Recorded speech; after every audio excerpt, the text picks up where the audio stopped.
ঢাকা টেস্টের দ্বিতীয় দিনে বাংলাদেশের ব্যাটিং নাকি বোলিং কোনটা বেশি খারাপ হয়েছে? এই প্রশ্নে আপনি চমকে উঠে বলতে পারেন, ভাই বাংলাদেশ তো 400 করেছে, আপনি কিভাবে খারাপ বলেন? আপনার কাছে ভালো ব্যাটিং মনে হতে পারে, আমার কাছে মনে হচ্ছে না। প্রথম দিনে বাংলাদেশ যে পজিটিভ ফ্রেম অফ মাইন্ড নিয়ে ব্যাট করেছে, দ্বিতীয় দিনে সেটা অনুপস্থিত ছিল। বোলাররা এলোমেলো বল করেছেন, বাউন্ডারি বল অফার করেছেন।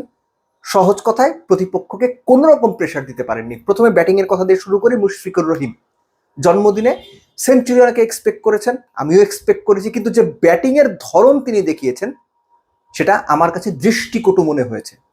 আপনি আমার সমালোচনা করতে পারেন। এখনকার যুগে ভালো উইকেটে মুশফিক যে ধরনের ব্যাট করেছেন, জিম্বাবুয়ের ব্যাটসম্যানরা ওইভাবে ব্যাট করে না।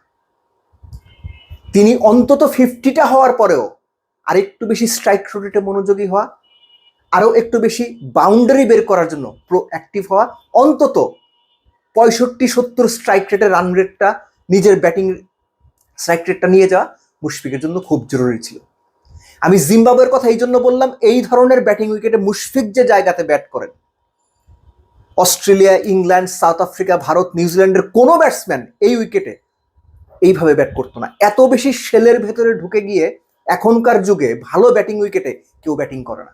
সো এই ব্যাটিংটা আমার কাছে দৃষ্টিকটু মনে হয়েছে।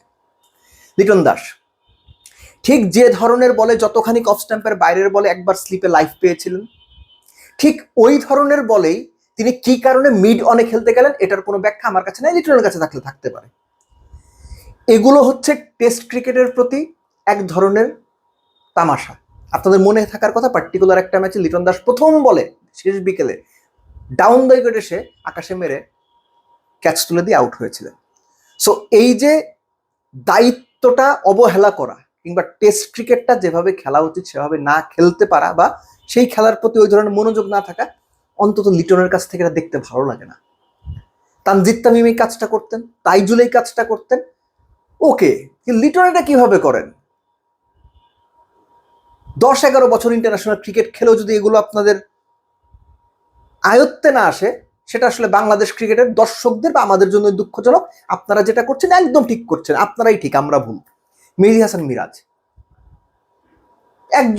11 বছর বোধহয় ক্রিকেট খেলছেন ইন্টারন্যাশনাল, দুর্দান্ত একটা ছক্কা মারলেন, ওই ডেভিড ডিভিলিয়ার্স তার পরের বলটাই একদম একটু এক্সট্রা বাউন্স খেলে দিলেন পয়েন্টে ক্যাচ।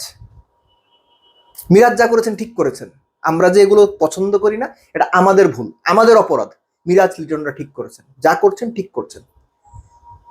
শুধুমাত্র তাইজুল এবং তাসকিনের ব্যাটিং দেখে মনে হলো যে না, মিরাজ, লিটন, মুশফিকদের যা করা উচিত ছিল সেটা তাইজুল এবং তাসকিন করে দিয়েছে।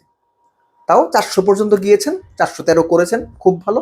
কিন্তু প্রথম দিনের যে পজিটিভিটি ব্যাটিং আমরা দেখেছি, সেটা দ্বিতীয় দিনে একেবারেই অনুপস্থিত ছিল, যেটার প্রমাণ পাকিস্তান দেখিয়েছে। 2 ডেবিউটেন্ট মিলে, ইমামুল হকের সঙ্গে মিলে দিন শেষে তাদের রান 179, বাংলাদেশ 234, 234 রানে এগিয়ে। পাকিস্তানের ডেবিউটেন্টরা যে অ্যাপ্রোচে বা যে পজিটিভনেস নিয়ে ব্যাট করেন, বাংলাদেশের মিডল অর্ডারের পরীক্ষিত 10 বছর ইন্টারন্যাশনাল ক্রিকেটে কাটিয়ে ফেলা ব্যাটসম্যানরা ওই পজিটিভিটি দেখাতে পারেন না। পাকিস্তান চাপে ছিল, বাংলাদেশ না, মনে রাখেন। বাংলাদেশ যখন লিটন, মুশফিক, মিরাজরা ব্যাটিং করছেন, তখন চাপ পাকিস্তানের উপরে, বাংলাদেশের উপরে না। তারপরও তারা পজিটিভিটি দেখাতে পারেননি। পাকিস্তান ওই পজিটিভিটি দেখিয়ে দ্বিতীয় দিন শেষে অন্তত মানসিকভাবে দুর্দান্ত একটা অবস্থান আছে। বোলিং এর কথা দিয়ে শেষ করি। 3 সিমার, 3 পেসার, 3 জনই এলোমেলো বল করেছেন, অনেক বেশি বাউন্ডারি বল অফার করেছেন। আপনি টেস্ট ক্রিকেটের একটা বেসিক রুল হচ্ছে, যেভাবেই হোক বাউন্ডারি যেন লিক না হয়, ব্যাটসম্যানকে এক প্রান্তে যেন বেঁধে রাখার সুযোগটা নেওয়া যায়। বাংলাদেশ সেটা পারেনি। এবং একটা ব্যাপার এর সঙ্গে যোগ করা যেতে পারে, যে বাংলাদেশের বোলিং যে ইউনিট, পেস ইউনিট স্পেসিফিক্যালি, সেখানে ভ্যারিয়েশনের জায়গাটা বোধহয় একটু কম। নাহিদ রানা বলেন, ইবাদত বলেন, তাসকিন বলেন, তিনজনেরই বোলিং এর যে স্কিল বা স্ট্রেংথ অলমোস্ট কাছাকাছি, 80, 90, 100 এরকম আর কি। মানে একজন 80 হলে আরেকজনের 90, আরেকজনের 100, অর্থাৎ তারা তিনজনই similar sort of pace bowler.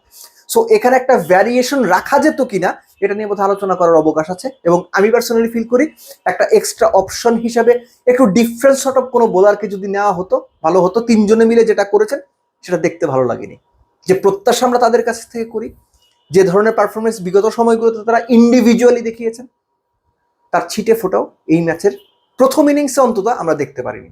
Yes, বাংলাদেশের কামব্যাক করার সুযোগ আছে। যদি তৃতীয় দিন প্রথম সেশনের প্রথম 2 ঘন্টার মধ্যে বা প্রথম 1 ঘন্টার মধ্যে বাংলাদেশ গোটা 3 উইকেট তুলে নিতে পারে, প্রথম সেশনে যদি 2 উইকেট তুলে নিতে পারে, বাংলাদেশ ফ্রন্ট ফুটে চলে যাবে।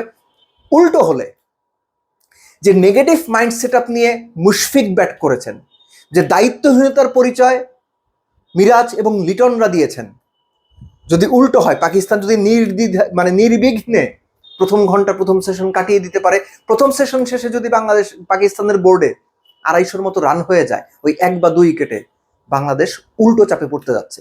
আর সেজন্য বোলারদের পাশাপাশি ব্যাটসম্যানদের নেতিবাচক ব্যাটিং মানসিকতার এবং একই সঙ্গে নিজের উইকেটটাকে ভ্যালু না করার দায়টা অবশ্যই তাদের নিতে হবে।